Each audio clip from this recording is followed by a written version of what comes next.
we thought there needed to be a new publication, but more than that, a new community to draw forth the important thinkers we knew who were out there, however dormant they were in the Protestant evangelical world. Please come in and have a seat, you all, to provide this new avenue for evangelical and Protestant thought on international statecraft. And so here we are. The magazine, of course, will be addressing just war issues, terrorism, nuclear proliferation, enhanced interrogation, international religious liberty, the moral imperative of U.S. prestige and power around the world, the Middle East issue, and how can we work for an approximate just global order. As we conceive it, the challenges to which we are responding are not just on the left, which has been traditionally where IRD has focused its critique, but increasingly across the spectrum and on the right among evangelicals. On the left, of course, you have a chronic pacifism and anti-Americanism, and often an insistence that a true follower of Jesus would never resort to force or even be very interested in issues of statecraft. But on the right, you have more and more isolationism, a negative attitude towards the U.S. Role in the world, or even an ongoing despair that somehow the U.S., from a Christian perspective, is so decadent that perhaps it no longer can play a useful role on the world stage. So responding to that despair, isolationism, and pacifism, Providence hopes to offer a more constructive path based on both realism and hope. And we aspire that this new project and this new community will summon forth the new thinkers to a prominence that will allow Protestants and evangelicals once again to have a vibrant and robust witness on issues of global statecraft. I'm going to let our partner in this project, Robert Nicholson of the Philos Project, describe their role in Providence. But first, let me just outline how the next 4 hours will unfold so you can schedule yourselves. We're going to start with our panel to address why this journal is needed.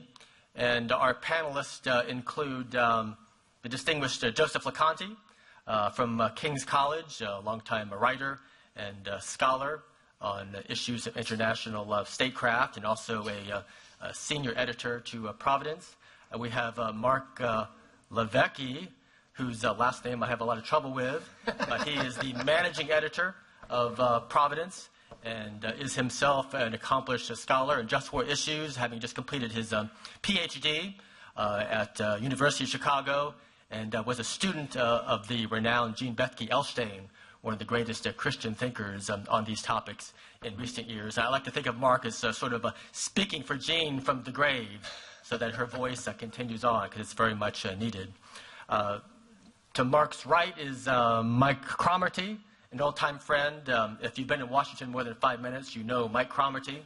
He is an institution, vice president at the Ethics and Public Policy Center, and someone who knows evangelicalism in America inside and out, and knows about all of the threats and challenges that we're contending against. And then finally, there is Keith Pavlischek there on the end, U.S. Marine colonel, a Christian ethicist and scholar who's done some wonderful writing on his own. And when I described who's going to be on this panel, some people were alarmed that this is going to be a little bit too high octane and too combustible, but hopefully it won't be too dangerous. It certainly will be provocative. But Robert Nicholson, if you'd like to come up and share with us. I'm sorry, I described the first panel. The first panel will be just over an hour, 15 minutes per speaker, 15 minutes for questions afterwards. We'll adjourn for a few minutes so all of you can grab your lunch next door. Then I believe we'll need to come back here and listen to our lunch speaker, Bill Crystal of the Weekly Standard, who will speak with us for about 40 minutes with questions. And we'll reconvene after a short break after lunch for our afternoon panel regarding Syria, ISIS, and the plight of Christians in the Mideast. And our 4 panelists for that session will be Robert himself, moderating, religious liberty scholar Paul Marshall of the Hudson Institute, our own Faith McDonald, Director of Religious Liberty at the Institute on Religion and Democracy, and finally David Sled, at Patrick Henry College, former acting director of the Defense Intelligence Agency. So we have a wonderful series of events for you, and I hope you enjoy it all. Robert? Thank you, Mark. Good morning, everybody. I see lots of friends and colleagues in this room. I'm so excited that you're here. This is, I think, a truly historic event. Who am I? My name is Robert Nicholson. I am the executive director and the founder of the Philos Project, which is a nonprofit organization based in New York City that seeks to promote positive Christian engagement in the Middle East. And in my capacity as one of the publishers of the Journal of Providence, I'm here to speak to you. There's a million things I want to say, but I'm going to try to keep it sort of brief. I just want to talk about three things. Sort of briefly how this came about from a Philos perspective, what we aim to do as best as I understand it, and what we will consider success. So for me, and Mark already sort of alluded to this, how did this come about? For me, from my perspective, it was the convergence of these two different trajectories. I founded Philos with the goal of sort of equipping American Christian leaders from a variety of different spheres in ministry and media and politics to speak out about pressing issues of liberty and justice in the Middle East. And we were really seeking to fill a gap between those Christians who sort of embrace, the kind of nuke 'em all, or, the Palin doctrine, as some people have called it, meaning, let them kill each other and Allah will sort it out.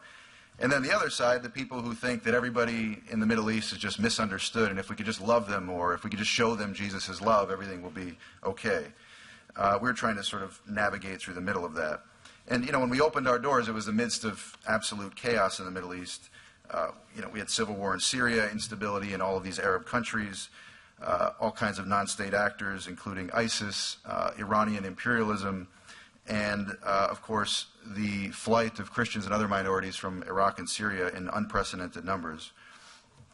And as I spoke to the Christian leaders, as we started to work, I noticed this sort of one unifying thread right off the bat, and that was Christians, particularly evangelicals and Protestants, seem to rarely know how to think about the world at large, the state, coercive power, war, and in some real sense, I think, the enduring problem of evil. And if they thought about it, they weren't able to articulate it in ways that made sense to their constituencies. So I looked around, and I'm wondering who's addressing these questions. Where's the address for this discussion? And I realized that although there's good thinkers, they're really not in any sort of central place. You find lots of well-intentioned rhetoric, but no one was really intentionally addressing these questions in a sustained way. And meanwhile, the world's getting more chaotic and interconnected, I should say, as well. And meanwhile, you have the other trajectory, and that is, as I'm sort of thinking, I'm discovering these things for the first time and really making this, having this epiphany. Meanwhile, Marc Tooley and these guys have been thinking about this for a couple of years and really wanting to create that address, and the two things came together, and Providence was born. Of course, a third partner, the King's College, under Dr. Thornberry, saw the value almost immediately and came on board as a third partner as well. So people have asked me when I tell them about this journal, so what do you want? What do you, Christianity and foreign policy, what is that? That sounds like a bad idea. And I think it's a fair question, and I think it's important to say generally what we're trying to do. And to do that, or before that, I think it's important to say what we don't want to do. And that is to say, I don't think anyone here wants to create the Christian foreign policy, because I don't know that such a thing exists. And if it does exist, it's probably not a good thing, because it's a much more complicated sort of match than some people would like to believe. What we do want is to sort of mine our revealed tradition as Christians, our scriptures, and look for insights about how to live as Christians, as Americans in this fallen world. There's sort of a tension, I think, between order and justice that you see in foreign policy, and that is order being sort of stability and pragmatism and self-interest, sort of the realist tradition, and then you have the other side, sort of justice and human rights and altruism and morality and all of that. And I think that to the extent that people lean on one side too much or the other, it causes problems. And I think that Christians are probably the best to be able to navigate that tension, because we, of all people, are able to see, I think, sort of the tension between human fallenness and human potential, and really reflecting on sort of the tension in God himself between a holy and just God and a God who's also merciful and compassionate. what do we want to happen? What will we consider success? I think for me it's two things. It's the ongoing development of substantive arguments in a central location that will help American Christian leaders, when asked by congregants and their constituencies about hard matters of war and peace, to actually give satisfying answers that resonate with orthodoxy and also with the world as we find it. I think also a goal is to help Christians articulate a Christian conscience in the public square about pressing matters of the day, to contribute to the national debate, and also to bring new ideas and, in some sense, repackaged old ideas to the wider public. But there's a second thing also that I think is just as important, and that is what I referred to before. It's creating sort of a central nucleus, a new address for thinkers and writers and scholars to talk about these issues in one place in a friendly forum. I think America has a responsibility to its people, but also to the world and to history. American Christians, we're the largest demographic in this country. We have a responsibility to take the world and its problems seriously, to grapple with them, to use our discernment for the betterment of the nations, to care for the uttermost parts of the earth just as much as we care for Judea and Samaria. I think as Christians we can never exclude the possibility that we stand near the end of history, and everyone who affirms the tenets of orthodoxy knows that true peace and final peace will only come with the Prince of Peace. And in hope of that day, we say Maranatha. But as long as we're confined to this fallen planet, and as long as the long winter of tyranny persists, we as Christians must acknowledge our duty to care for this world in every way possible. We must ensure that the church remains the church, unswayed by the temptations of power and moved from the mission of proclaiming the gospel. But we must also recognize that the church as an institution has a unique voice in world affairs that should not be squandered. And we as individual Christians, individuals in whom the church and the state overlap, have the greatest responsibility to engage. I believe Providence will go a long way toward bringing American Christians back to their seriousness of this duty, and as both Americans and as Christians, and I look forward to seeing the impact it will have going forward. And I cannot think of a better group of thinkers and scholars to kick this off than the ones that we have here today. So I thank you for coming. I look forward to what's going to happen later today, and may God bless our endeavors. Thank you. Thank you, sir.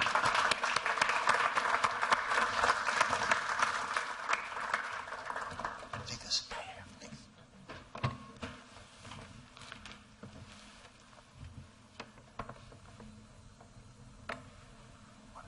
Got my stopwatch to keep me honest here, so give me 2 seconds. As Marc Tooley said, I am Marc LiVecche. Nice to be here. Thank you for coming. I am very excited about all of this.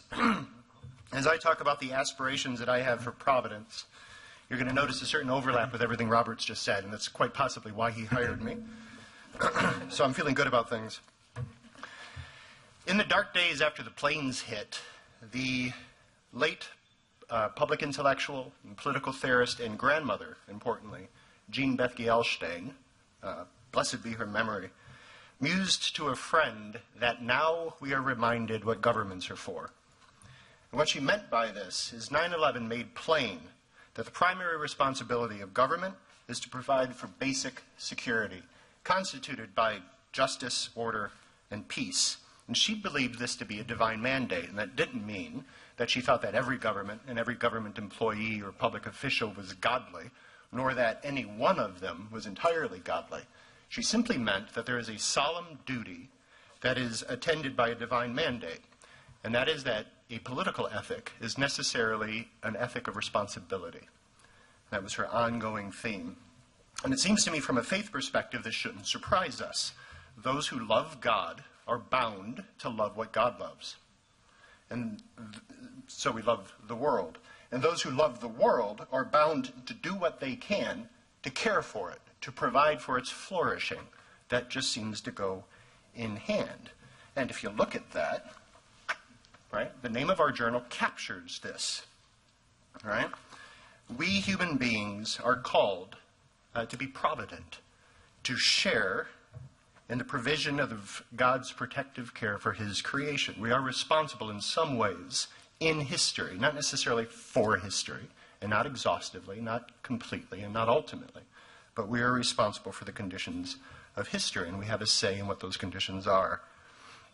This is what I take to be the message of Genesis. How do we interpret that passage, let us make man in our image? I think we interpret it through the second half of that verse. where we see, "Let him have dominion over the fish of the sea, over the birds of the air, over the lions and the tigers and the bears." Huh, you know your Bible. Very good. To be made in God's image is to exercise dominion on God's behalf. Now, if we didn't know this, the 20th century ought to have taught us, or reminded us, that the exercise of responsible dominion in history sometimes comes with tremendous costs. Now, this is a longer story that I'm going to truncate, but I became a Christian through a long study of the Shoah, of the Holocaust, and I'll tell you about that over beer later if you're interested. This happened in part because the God of the Bible gave me grounds to hate what ought to be hated and to love what ought to be loved. And because Christendom and its tradition of just war gave me a vision for what to do about all this. Because it seems to me that the problem is this: those folks who like genocide, history teaches us, usually cannot be talked out of it. Not with prayer alone, nor with gentle coaxing, nor even with harsh language. And so if they cannot be talked out of their wickedness, then it seems to me they need to be knocked out of their wickedness. And I hope that this journal provides some of the conceptual framework to help us to adjudicate some of this and to think about it more clearly. So enter here then the tradition of Christian realism.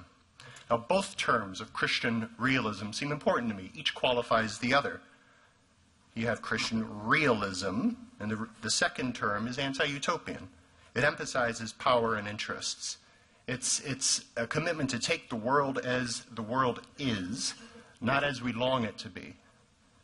It's an endeavor and a commitment to take the bifurcated human soul in the same way, to take it as it is, not as we would long for it to be. At the same time, this realism is Christian realism, so that's qualified by that commitment. And this includes, then, moral realism, the belief that moral claims are real claims, actually. We need to loathe any attempt to dampen the charitable and humanitarian impulses of the human heart.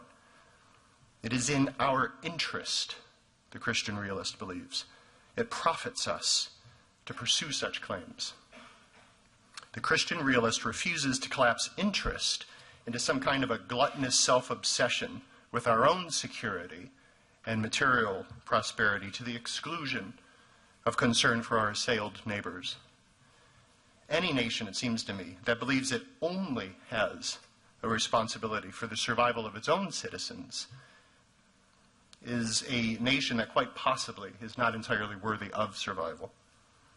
And I hope our journal helps us to think through this tension of what it means to have a primary responsibility for your own citizens alongside an ethic of responsibility for the care of others. But then this brings in another problem. If genocide is worth stopping, if genocide is right to stop, then somebody has to do it. If the government has the sword to restrain evil, then somebody's got to swing that sword. And of late, it has been made clear to us that there is a moral toll to sword swinging. War will always be a morally bruising business. But it seems to me that we have made the problem worse by what I take to be a particular failure in morally forming our boys and girls who will grow to be those men and women who fight our wars. And just to touch on one issue, too many of our nation's warfighters go off to combat believing that killing is wrong, but in war it is necessary. Now you read this, and if you read combat memoirs, you'll see this all over the place. If you listen to combat narratives, you'll hear some form of this locution time and time again. I think in some ways it's a product of Christian realism. We'll fight about that later. It's one of the hazards. You know, of late we've talked a lot about moral injury. You know, an injury, a psychic wound that comes from doing or allowing to be done that which goes against deeply held moral beliefs. And moral injury is, of course, devastating to those on the pointy end of the spear. Leads many to believe that they are morally corrupt. And this has been linked clinically to the troubling uptick in suicide among combat veterans. One of my deepest desires is that Providence serves as a repository of moral resources drawn from our Greco-Roman and our Judeo-Christian patrimony to help those at the pointy end of the spear endure being at the pointy end of the spear.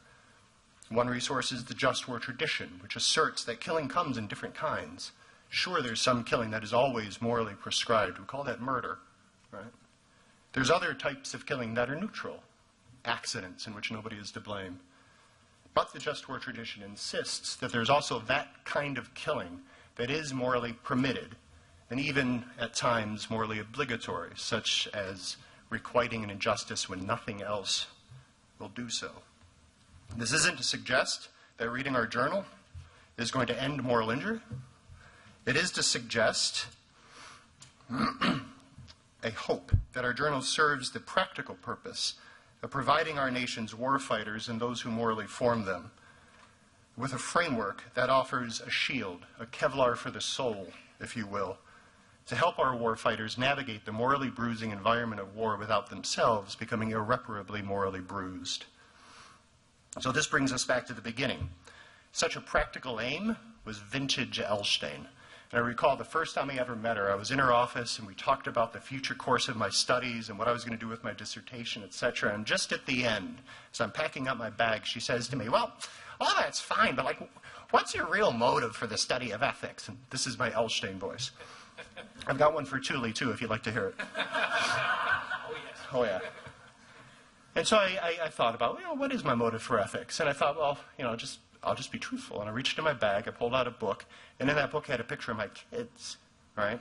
And I was using that as a place marker, and I pulled it out and I put it on the table, and I said, that's my motive for doing ethics. And she looks over and she goes, oh, and she mentioned something about munchkins, and she reaches into her bag and she pulls out pictures of her grandkids and starts slapping them down.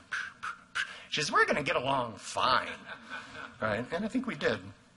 And what she was emphasizing here is that we don't use the sword or advocate the use of the sword simply to save our children from something. She was adamant that we are saving them to something, and she called it a vision of the good. And she went on and on about this, and she couldn't stop talking about this. What did she mean by a vision of the good? Well, we just happen to have in this book a little quote from Elstein. It's on page 9, if you want it. I think this is the first public reading of Providence, so this is very exciting. I'll just read a little bit of this, because you've got it in your journal. What goods do I have in mind? And she means by this quotidian ones, right? Mothers and fathers raising their children, men and women going to work, citizens of a great city making their ways on streets and subways, ordinary people flying to California to visit the grandchildren or to transact business with colleagues. All of these actions are simple but profound goods made possible by civic peace. They include the faithful attending their churches, synagogues, and mosques without fear, and citizens, men and women, young and old, black, brown, and white, lining up to vote on election day. Those goods. I want this journal to help support claims to those goods. So, I have said a lot more needs to be said. I'm going to stop. I have made a good many assertions with fairly little substantive argument, and I'm good with that. It's part of the strategy. We have a journal out, don't you know, and its business is going to be providing those substantive arguments. So I commend it to your attention and to your careful reading. Welcome your feedback. Thank you for coming, and welcome to this community. And I'm going to turn it over to Joe. Yeah? Ladies and gentlemen, Joe Loconte.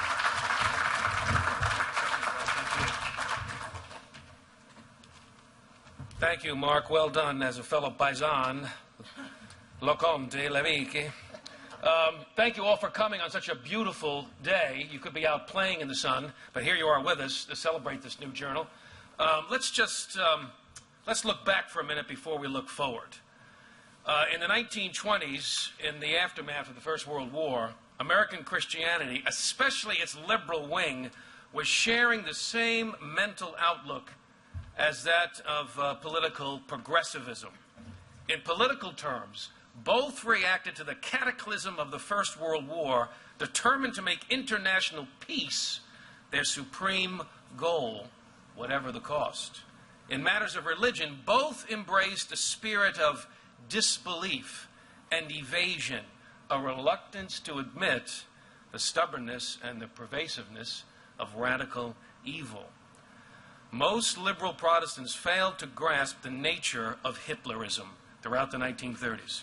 They refused to contemplate the practical consequences of a complete Nazi triumph over Europe. Instead, many insisted that the ethics of Jesus, that's the phrase you heard a lot about then, the ethics of Jesus demanded a U.S. foreign policy of what? Isolationism, pacifism, and national repentance.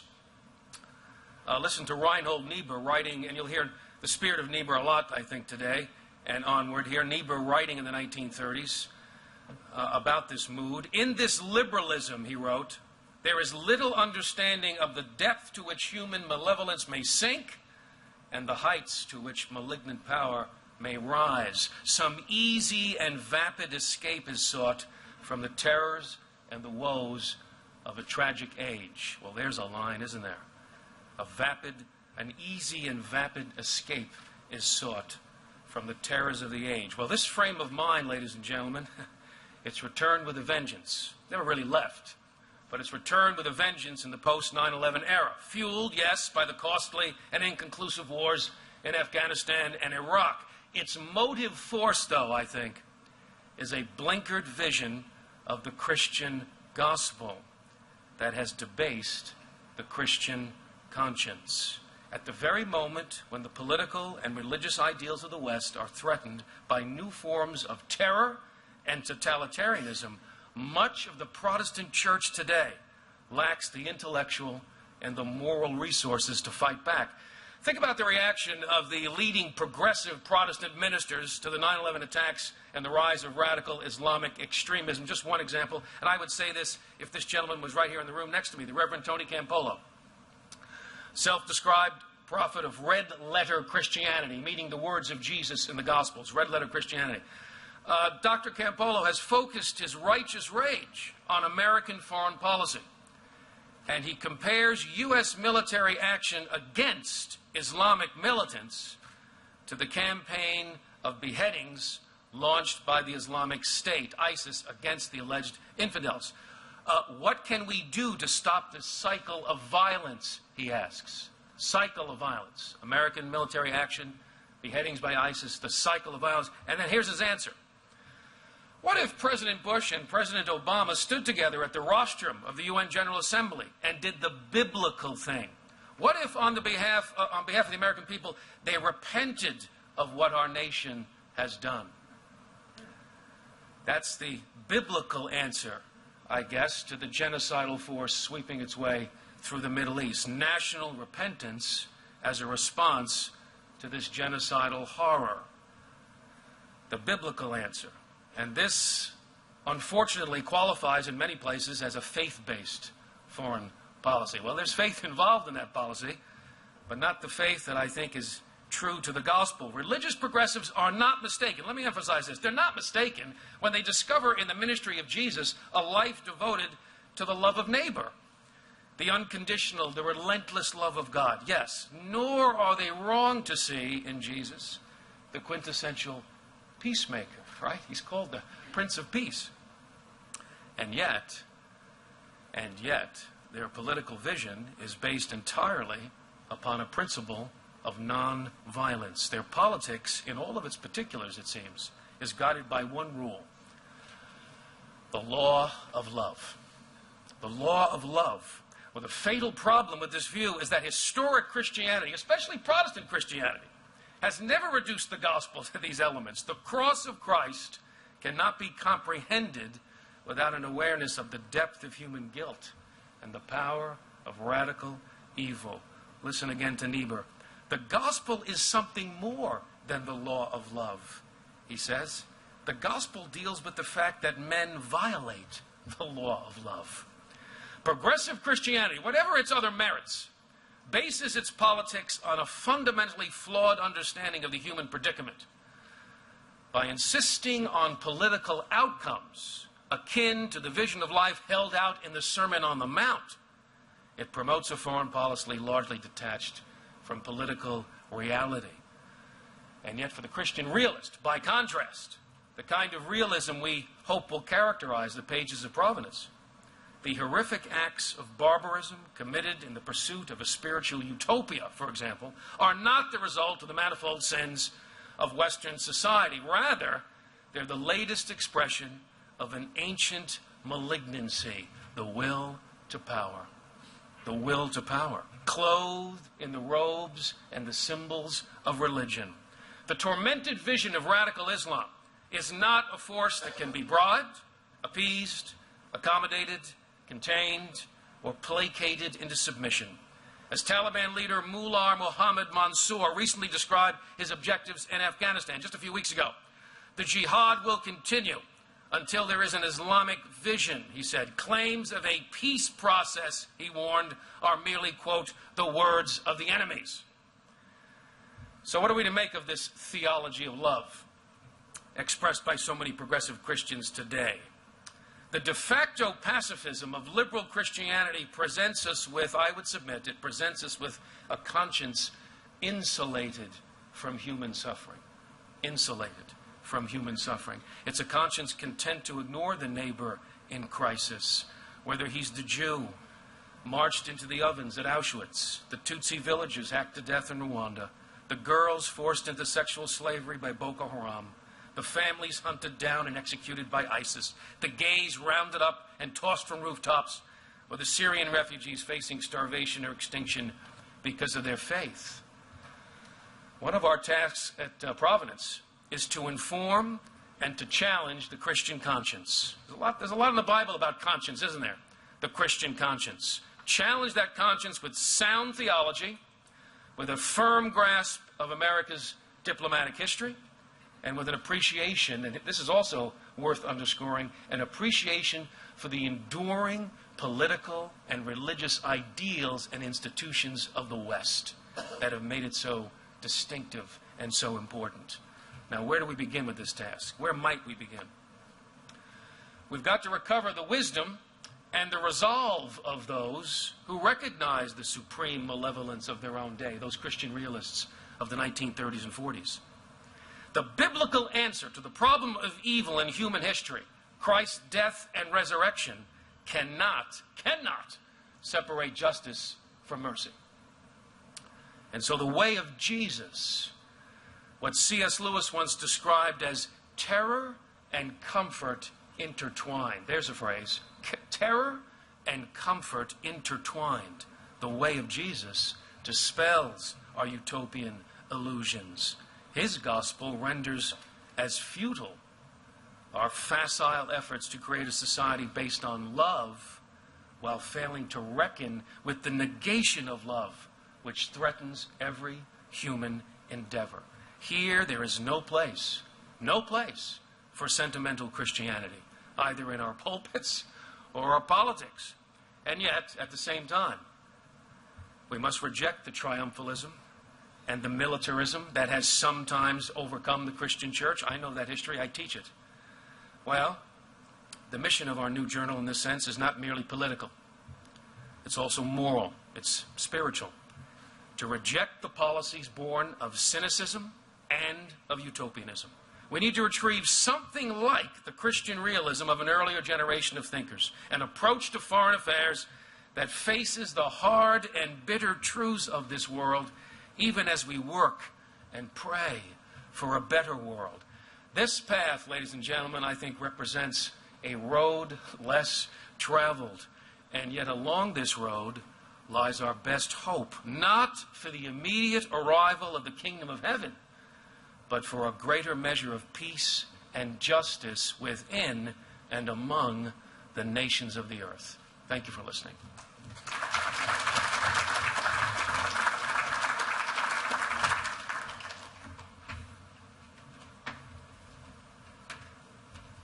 Well, thank you. I want to first of all say thank you to Marc Tooley and for IRD for coming up with this idea and coming up with this great journal. It could not be more timely and more urgent. The lack of knowledge on basic theological and Christian doctrine in this town is well known and around the country, but especially in this town, among the media, among some of our politicians. You may have heard the story about 5 years ago, a Republican and Democratic senator were having lunch in the Senate dining room. And the Republican said to the Democrat, you know, the problem with you Democrats is you don't know any religious people. The fastest growing segment in the voting population of the Democratic Party is secular. The people who self-identify as secular, and I don't think you know anything about religious doctrine or any religious believers. In fact, I would say to you, I would give you $20 right now if you could recite the Lord's Prayer. And the Democrat said, sure, I can do that. And then he said, now I lay me down to sleep. I pray the Lord my soul to keep. Whereupon the Republican reached in his pocket, pulled out $20 and said, I didn't think you could do it. So the urgency of this educational project is ever important. Recently I was at a conference about 3 weeks ago, and I said to a friend of mine who is a pretty well-known lawyer in this town, a syndicated columnist, also a person politically who identifies himself as libertarian. I said to him, and I'll try not to say his name, I said to him, so who's your favorite candidate right now in light of the debates? He said, well, my favorite candidate is Rand Paul. I said, okay, he's at 2%. Not a lot of hope there. Who do you vote for next? He said, none of them. I don't like all of them. All the others just want to go and drop bombs on people, and I won't vote for any of them. Now, this is a Christian lawyer of a good mind, but the neo-isolationism and the libertarianism in his thinking so infused it that he said, I'm not going to vote for anybody unless it's Rand Paul. Now, this is really an incredibly short-sighted way of thinking, and it shows a deep lack of understanding of the kind of global threats we are facing in our world today and the kind of threats we need to anticipate. So the way I like to phrase my arguments in my comments is what is my wish list for this journal? What are the things I'd like to see? Well, first of all, number one, in each issue, as you've already done in the first issue, I would hope you would always touch on the importance of understanding properly the just war theory and its tradition, especially always updating it in our age of terror.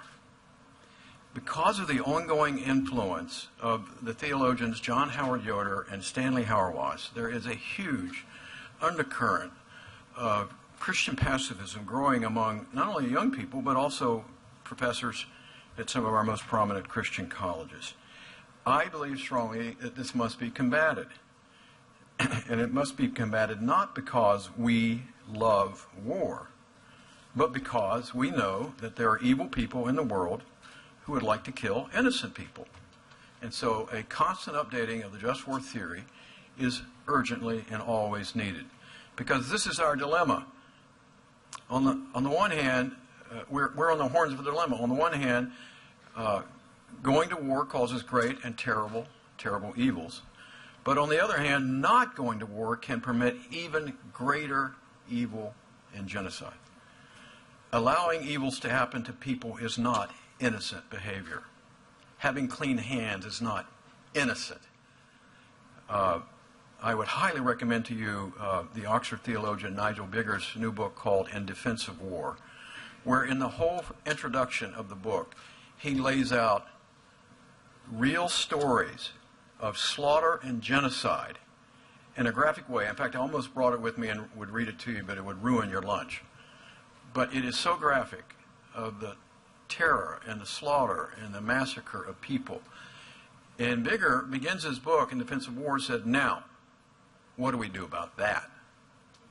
And he says, I'm going to defend a theory here.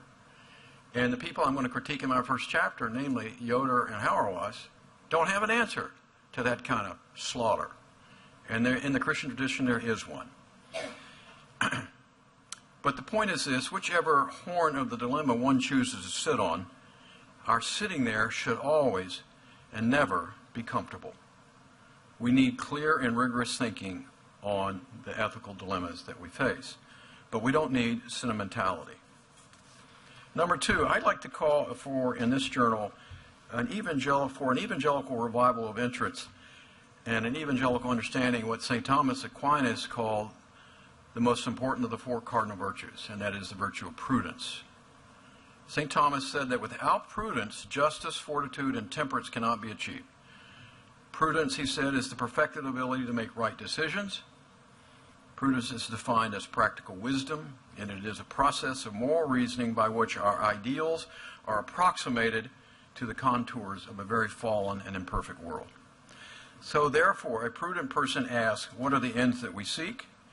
And then they balance and weigh the ends. And this balancing process may require that we reduce the scope of some of our ends and our goals. The prudent person is not an ideologue, but instead is a person who is always open to new facts and new information and willing to adjust their views according to reality. And so therefore, prudent Christians are Christian realists who understand that our ideals must be approximated because we live in an imperfect and fallen world.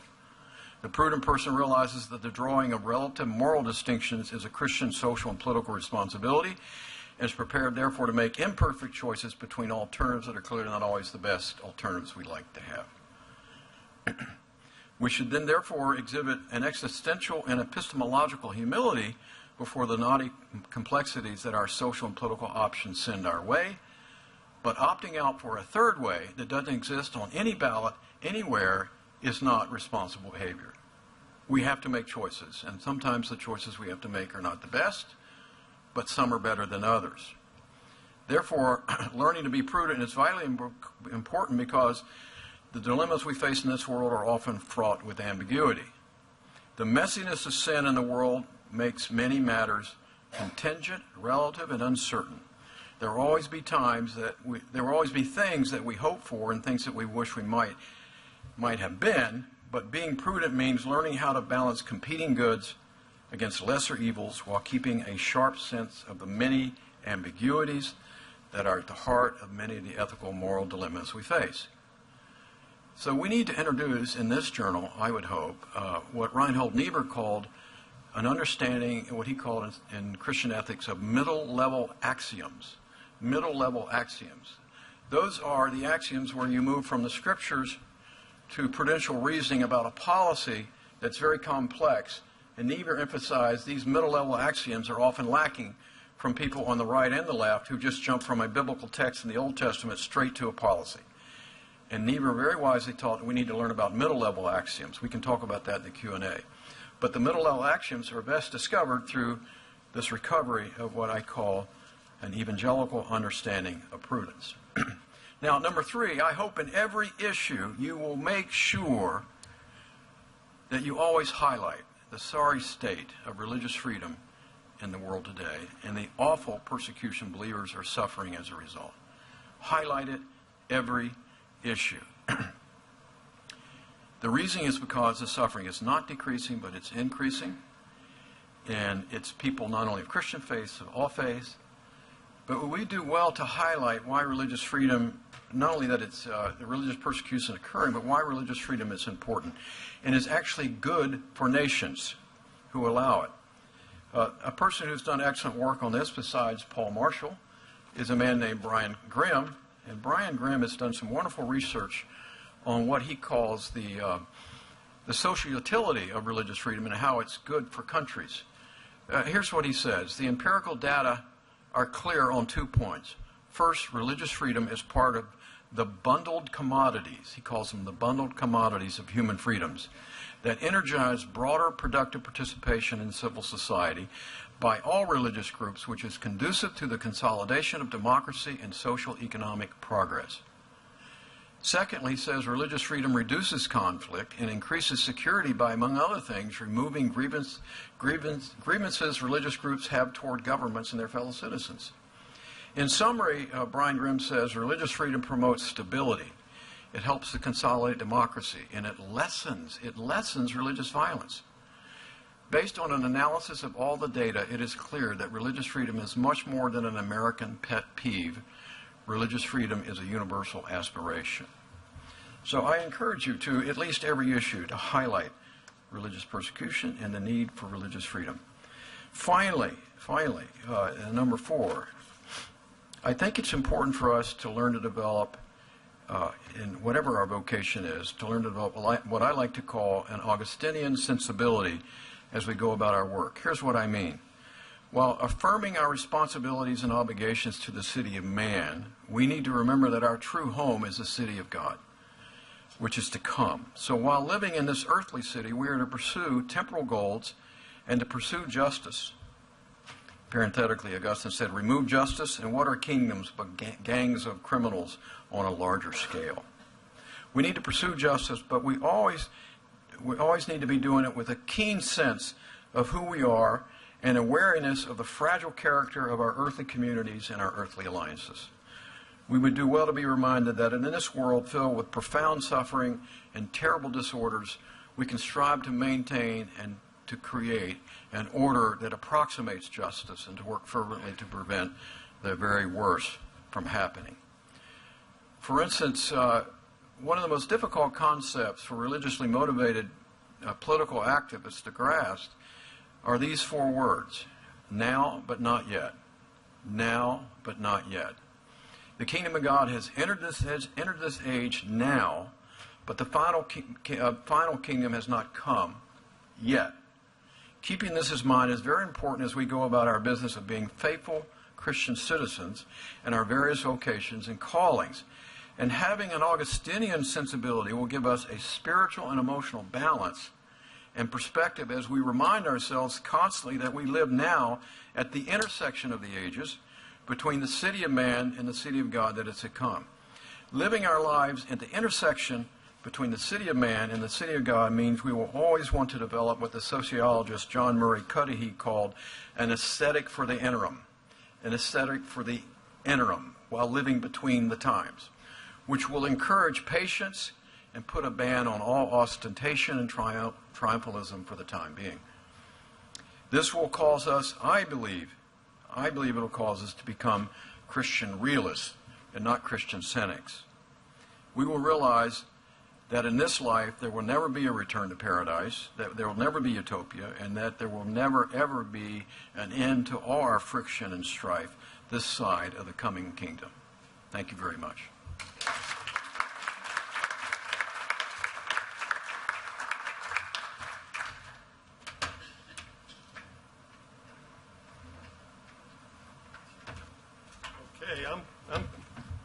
Okay, is this good? Okay. They also gave me a microphone. I guess that's for the discussion afterwards, which I'm anxious to get to. Thanks, Marc, for putting this thing together. And I'm incredibly honored to be on the masthead as a senior editor. I hope this doesn't mean I have to edit anything, though. It's coming your way. Yeah. Oh, by the way, do you have your notes? Me? Good luck reading them. I have to show you something here. This is his notes. How do you do that? Hey, that produced this. So. Did you get this? Did you get that from Gene Elstein? Let me start with just a couple anecdotes. My comments are going to be probably less formal and probably considerably less eloquent. As it was said in the introduction, I've got both an academic background and a military background. I'm a retired Marine colonel, retired in 2007. But way back in the early 80s, I started my graduate work in the Institute for Christian Studies doing a Master of Philosophy. And Paul Marshall over here was actually the chair of my thesis, my MPhil thesis back in the early mid-80s. And I was telling somebody earlier that the very first graduate school paper that I wrote was an essay on John Howard Yoder, a famous pacifist, exegesis of Romans 13 in the Politics of Jesus. I don't want to go into the details with you, but I should tell you that I had just come out of the Marine Corps and I was really trying to understand what made the Christian pacifists tick and what this was all about. And I got to tell you then that I just found I was incredibly underwhelmed by Yoder's exegesis there. And I think that's been confirmed over the last 40 years. I don't think anybody takes that seriously. So that began with my active military service and then trying to understand where traditional Mennonites were coming from sparked my interest early. Second anecdote is that when I had my first teaching position at what's now Truman State University in Missouri. I taught a basic ethics course, and I approached it mainly as a matter of philosophical ethics, and I would have different case studies related to very important issues at the margins of life, like war and abortion and things. And I kid you not, I was on the staff of the 24th Marines, and we were on the bubble to get activated. This was in 1990, shortly after Saddam in August invaded Iraq. My very last class, just before Thanksgiving, was a lecture on just war theory, and at the end of that lecture, I said goodbye to the students. The dean was in the class. I said, "We're going to have to turn this class over to somebody else because I'm packing up and I'm heading out to Saudi Arabia." So this was not just theory for me. This was practical, and at that time, not to get all dramatic and stuff, I wasn't sure I was coming back. So that's personally where I began to really look real hard at questions of just war, and particularly coming to grips with just war and pacifism, particularly among evangelicals, because, quite frankly, evangelicalism in America is a broad tent, and the peace churches have traditionally been part of that, the traditional Mennonite churches. And so I wanted to come to grips with that.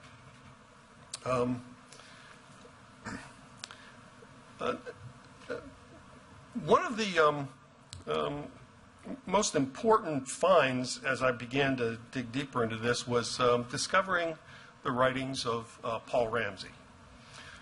Actually, and Paul Ramsey was a professor of Christian ethics at Princeton University.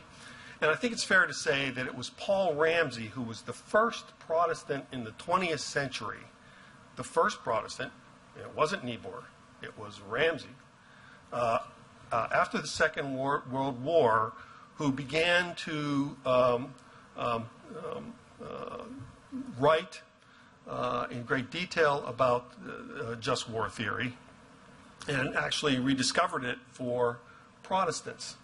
And he wrote a book in 1961 called War and Christian Conscience, and then later in 65 and 66 he published this thing. It's kind of fallen apart. It's called The Just War, in which Ramsey discussed a lot of details. He talked counterforce policy, nuclear proliferation issues. He wrote a wonderful essay on counterinsurgency. And all that can be mined, I think, today. I think a lot of what's going on in the last 50 years is all a footnote to some of the more important issues addressed by Paul Ramsey. But I want to read you a passage from an essay in The Just War, and it's called, "Can a Pacifist Tell a Just War?" That's the title. Now, you get the sense that Ramsey's getting exasperated, and he's getting tired of dealing with a Catholic guy who's become a pacifist named James Douglas, right? And he asks the question, what happens when Christians affirm that making justice by suffering and nonviolence, and never by the sword, constitutes the form of all Christian obedience? That's pacifism, right? What happens when perfectionism is made the ground floor of the Christian life? And he rightly notes, this can best be seen by looking at the sects in the age of the Reformation, to which passed the time-honored fervor of Christian perfectionism. And he talks about Menno Simons, the founder of the Mennonites, founded one of these sects upon the premise that the sword is ordained outside the perfection of Christ. That's from the Schleitheim Confession. And then Ramsey, who's kind of throwing his hands up, he says, it's hard to know how to deal with someone who, like James Douglas, and we could say Tony Campolo or Stanley Hauerwas, announces the same premise concerning Christian obedience, and yet wishes, in the tradition of the great churches, the traditional Christianity as it runs from Augustine through Aquinas and Luther and Calvin and the Reformers and etc. It's hard to know how to deal with someone who, like James Douglas, announces with the same premise concerning Christian being, and yet wishes in the tradition of the great churches to continue to talk relevantly about politics. This leads him to the conclusion that the sword is ordained nowhere and never at all, at least not in the modern period. He's absolutely right. The Schleitheim Confession says, okay, the sword is not for Christians. And of course, the early Mennonites said Christians are not to partake in any form of public office or political authority. They were going to withdraw.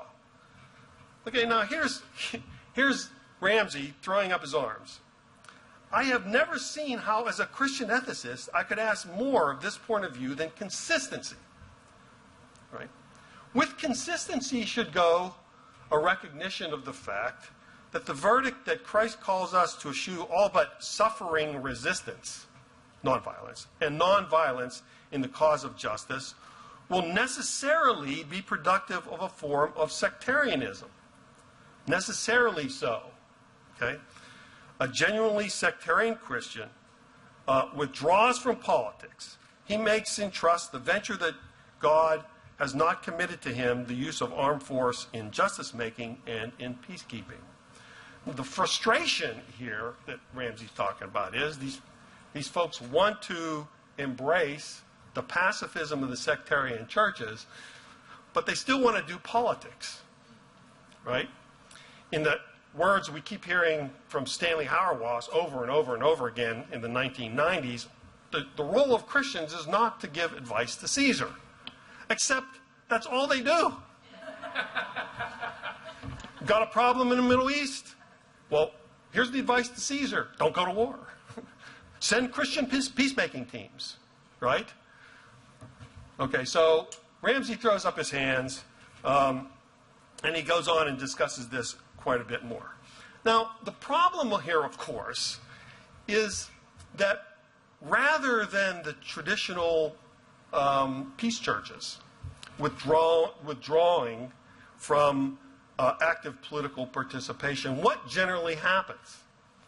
Quite frankly, it's leftward ho, because they're motivated by a prophetic tradition, right, that now has to make a generally negative judgment on any time the U.S. in particular does decide to be active in foreign affairs through the use of military force.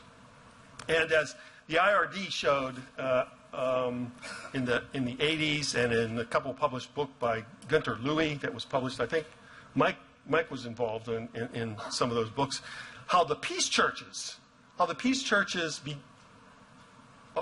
began to, and the peace, the nonprofit organizations of those churches, like the Mennonite Central Committee, became very active in supporting revolutionary movements throughout the world, movements of national liberation. So it's when they choose not to withdraw as to traditional Mennonites, it's not like when they re-enter politics, they end up supporting particularly pernicious movements. Okay? So,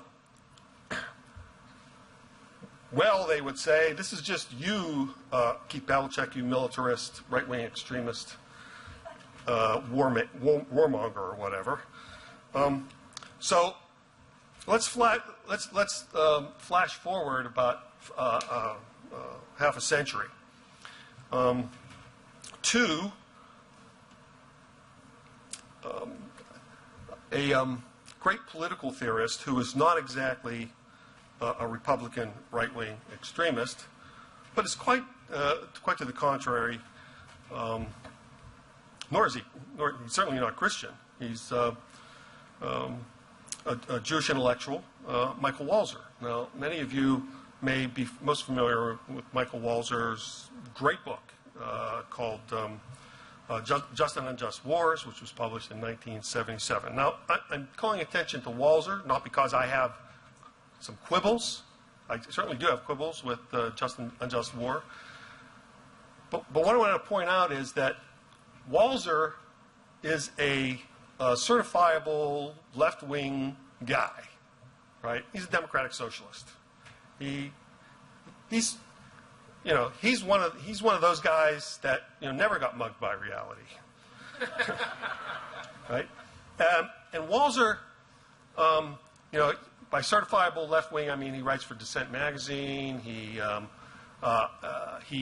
actually made some modifications that I'm not happy about to traditional just war theory. And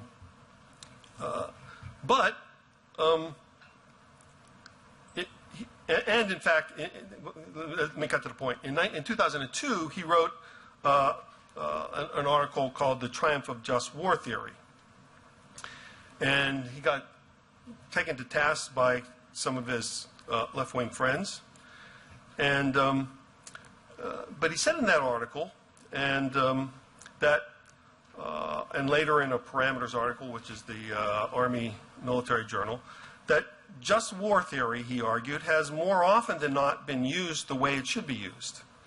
That is, to call for military action in a particular case and to reject military action in other cases. But then he gets to the crux of the matter.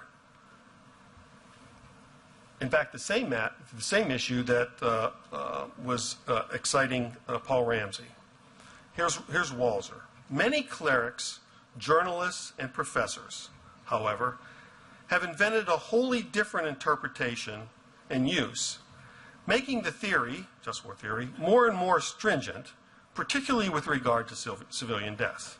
In fact, they have reinterpreted it to a point where it is pretty much impossible to find a war or conflict that can be justified. Historically, just war theory was meant to be an alternative to Christian pacifism. Now, for some of its advocates, it is pacifism's functional equivalent, a kind of cover for people who are not prepared to admit that there are no wars they will support. That's Michael Walzer, okay? That's not Pat Robertson. That's not George Weigel. That's not Keith Pavlischek. That's Michael Walzer. So, in a way, Michael Walzer had been mugged by reality.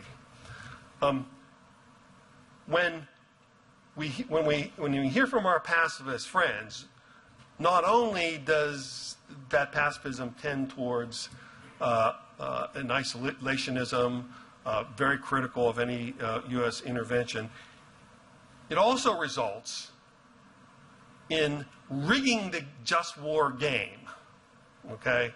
They construct the just war tradition in such a way that it becomes almost unrecognizable from what the tradition had established. And so they rig the game, as Walzer says, such that there can be no military intervention that can be justified, at least not by the United States.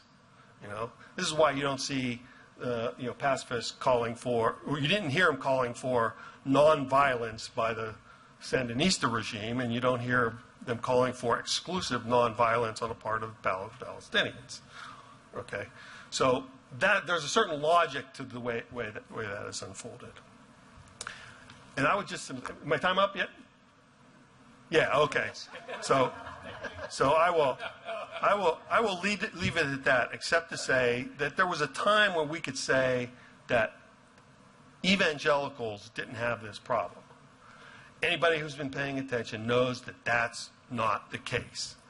Younger evangelicals, under the influence of Tony Campolo and worse, have adopted this same line of reasoning and the same train of thought. And among other things, this is the kind of things that we need to address in the journal.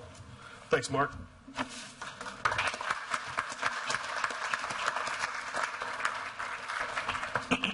So we do have some time for questions, and I'll moderate that, I suppose, but please.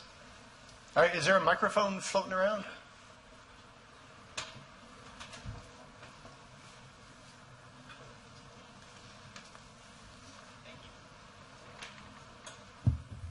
I was just wondering, I guess in the mission statement, it's evangelicals and Protestants. I was wondering if there is an actual distinction between those two schools of thought in terms of foreign policy, and also why there is, I guess, an exclusion of Catholics.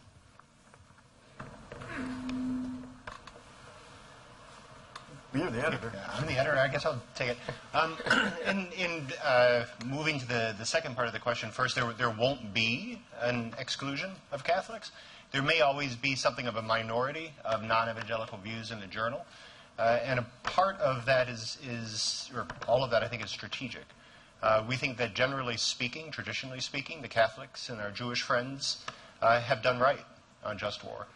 And there is a belief that evangelicals need to begin pulling our own weight. And while we can learn from everybody, we must learn from everybody. And so there's going to be not just Catholics, not just Jews. There's going to be, I'm trying to get an atheist friend of mine to write something on Iran. I think we need to create a community in which evangelicals are called to the tasks at hand. So it's a good observation, but it's not going to be to the exclusion of others. What was the first bit? Another question? I was wondering if there's a distinction between evangelicals and Protestants, just because, full disclosure, I'm Catholic, that's why I was curious. Sure. And so I was also curious about the distinction, obviously, between Protestants and evangelicals, because usually those terms are used synonymously. So I was just wondering if you could clarify that. Oh, okay. Do you want to try to? Yeah. My boss will clarify that. Then I don't have to retract anything next issue. Where'd the microphone go? Microphone's gone. There it is. Yeah, we use both terms because not all mainline Protestants obviously would consider themselves evangelicals. And there would be, I suppose, magisterial Protestants, Anglicans, and Lutherans who don't regard themselves as evangelicals. Mike, you can correct me if I'm wrong. But maybe more importantly, and perhaps one of the problems we're trying to address with the journal is evangelicalism isn't really a tradition. It's a modern American movement. And so much of evangelicalism has lost sight of what Protestants have had to offer in this arena of thinking for the last 500 years. And we would like to rediscover those resources from Protestant traditions that even Protestants have forgotten about. Good question, Sid.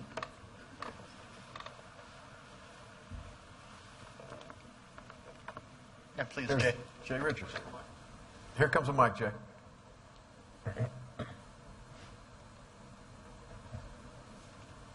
I'm wondering, for anyone on the panel, what your sense is in terms of straight pacifism. I mean, there was Yoder, of course, and Hauerwas is quite explicit, but I don't know if that kind of, explicit pacifism, or maybe I'm wrong, is all that popular. My sense has been that it's people like Tony Campolo who sort of in principle say, well, of course I think there's times where war could be justified, but it's essentially what Keith said, that it's sometimes a necessary evil that's never actually necessary. And so that's sort of harder to nail down, I think, than the sort of Anabaptist pacifism that you get. Yeah, I think that's right. And that's exactly my point, and that was Walzer's point at the end.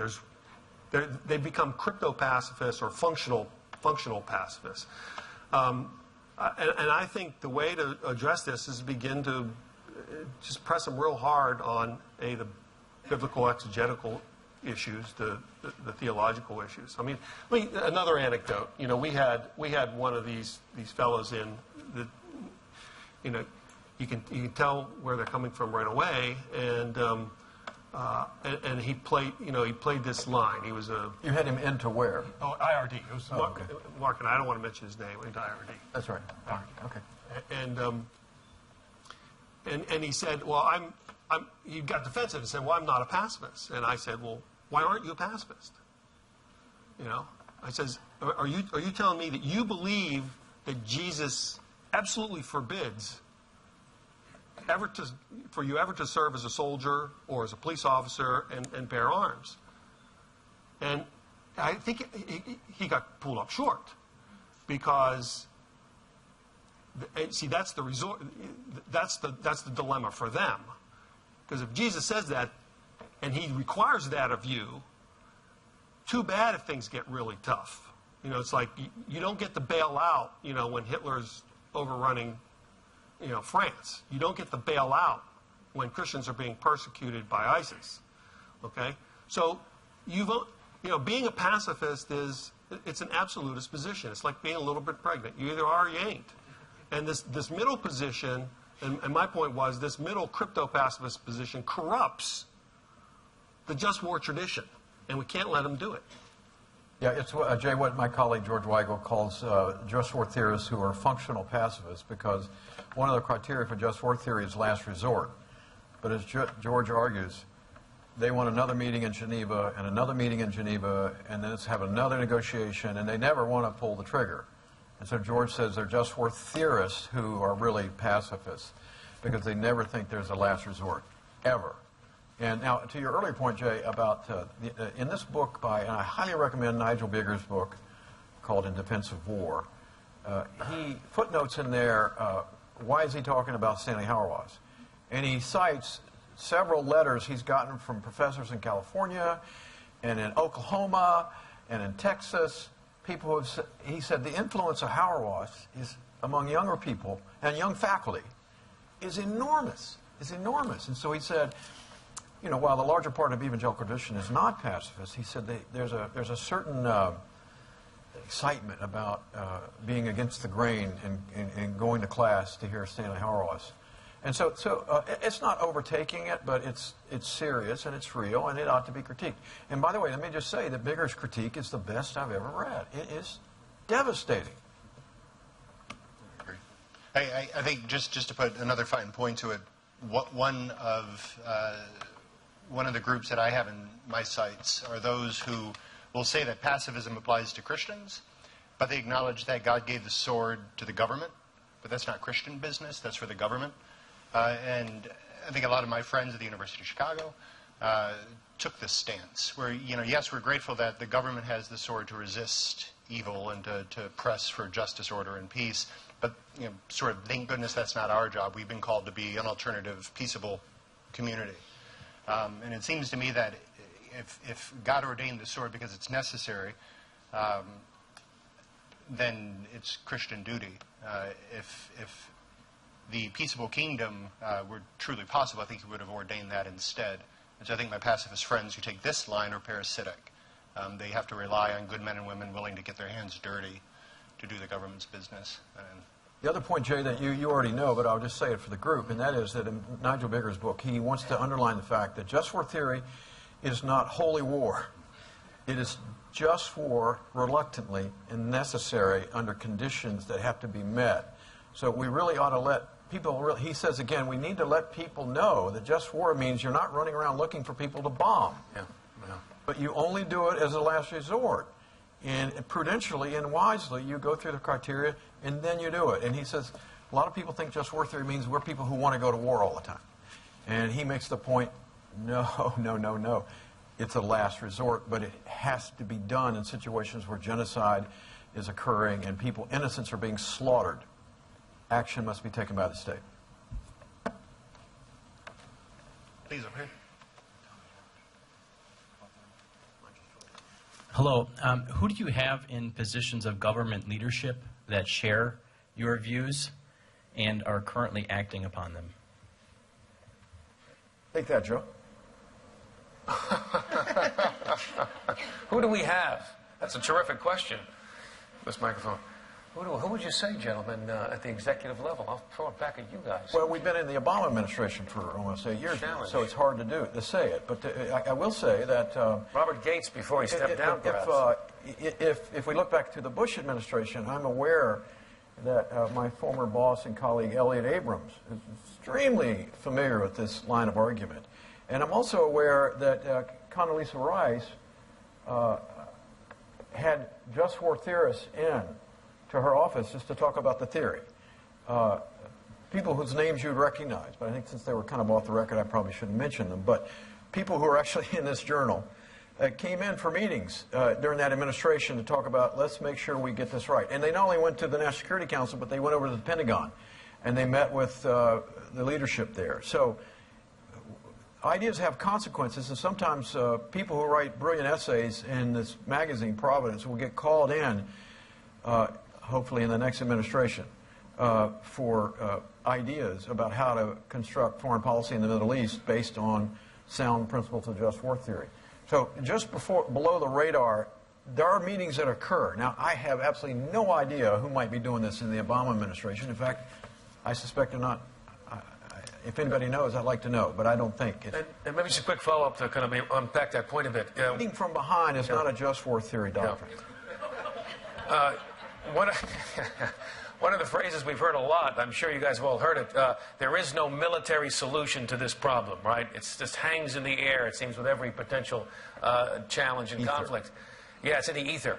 And I understand the sentiment behind it, and yet there's no real diplomatic solution to some of these problems without the projection of American power. There's a relationship between effective diplomacy and the effective, credible projection of American military power. And that seems to be a concept that really is not understood at the highest levels of this administration. And that's part of what we want to challenge and address here in the magazine. Great question, though.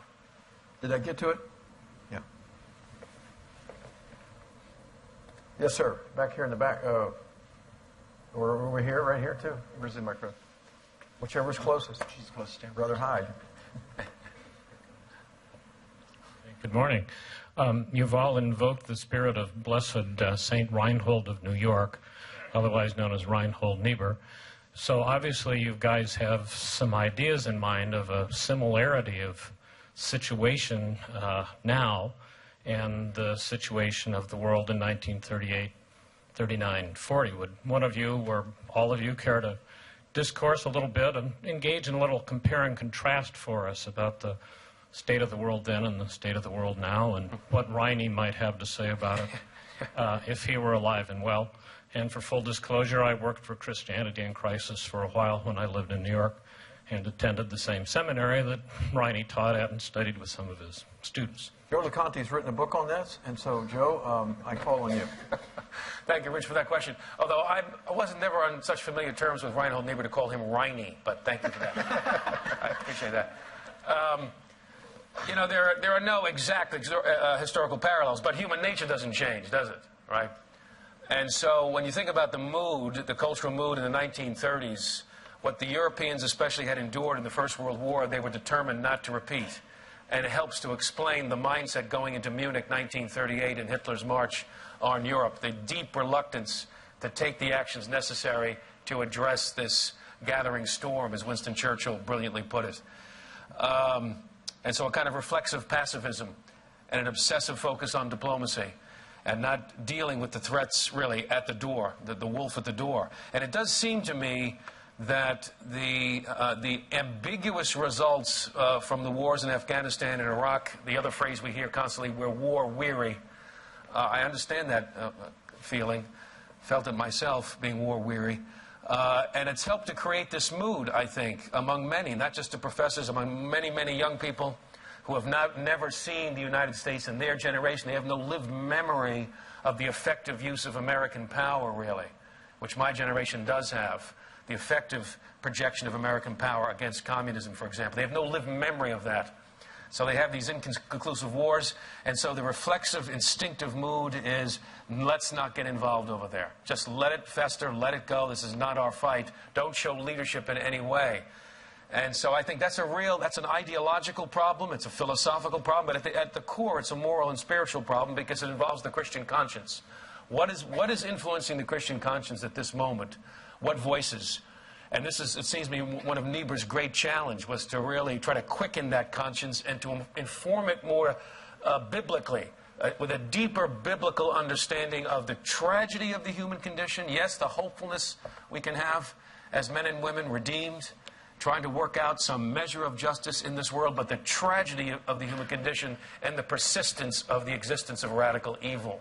Niebuhr took the problem of evil so seriously, and I'm not sure we have a generation of thinkers in the churches, across denominations, across traditions, frankly, that are taking this problem seriously enough. That's partly a result, again, of the political circumstances, I think. Okay, what was the name of your book you wrote on that, Joe? So called The End of Illusions. Religious leaders confront Hitler's gathering storm. Still available. Thank you, Michael, for that. Let me just add something. And this comes back to Jay's question. And everything I think, broadly speaking, that Joe said is correct. But in The Nature and Destiny of Man, which was published in 1940, Niebuhr, he made a crack about just war theory as being sort of like a Catholic sectarian doctrine. In other words, Niebuhr didn't know enough about it to understand that it had ecumenical roots that wasn't necessarily Catholic, right? And so And so, and I think that's a result of Niebuhr essentially coming out of liberal Protestantism. Yeah, yeah. He really was mugged by reality. He saw that the optimistic humanism of the social gospel movement, et cetera. So he looked out there and he saw the Nazis and he kind of smacked himself in the head. And, he said, we got to do something about this. He was a pacifist after the First World War. Yeah, he was. Niebuhr was a pacifist who sort of grew up. My first boss, Ernest Lefebvre, who founded the Ethics and Public Policy Center, did his doctorate under Niebuhr and said Niebuhr was the first neocon, first neoconservative, first person mugged by reality in the Christian circles. Wow. Sorry to interrupt. Wow. No, great point. I think we have time for one more question. Oh, I'm holding the mic, so hopefully it's me. Luke Moon, please take it away. Luke. So, I think one of the things that you guys have identified is this stream of pacifism which responds to issues of conflict through kind of, Jesus and love and all that sort of stuff. But you've also identified some of the, kind of the libertarian, non-interventionist stream as well that would not identify as pacifists, but yet are functionally doing the same thing. Can you kind of identify how, because the response to each is different, so how will Providence kind of fight that battle on both fronts? I'll just speak hopefully briefly on that. In my comments about Christian realism, the Christian component of realism, I think addresses that, the notion that a state has exhaustively and exclusively responsibility only for our own, which I take to be the position of some isolationists who still argue for a strong national defense, but to protect my own. A strong national defense to protect my security and my material prosperity. In the extreme to the exclusion of real concern for our assailed neighbors. And I'll address that in part, seeking articles that address what Christian realism looks like. A sense of responsibility for the conditions of history, wherever we happen to be.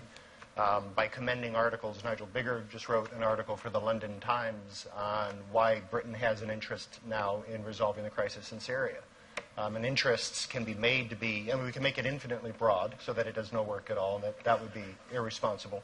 But I think it's broader than self-obsession.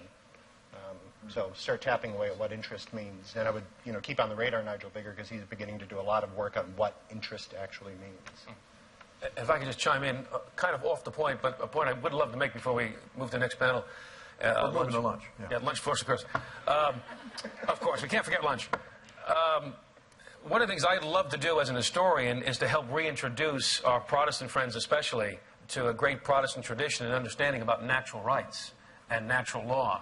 I did my work on John Locke in the 17th century, and it is amazingly rich how Protestants have thought about this historically and the contribution that Protestants have made to the Western tradition on this point.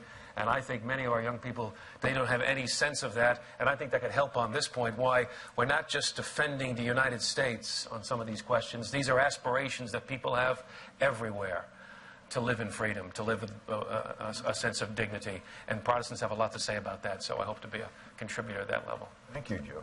Thank you for an outstanding panel, gentlemen.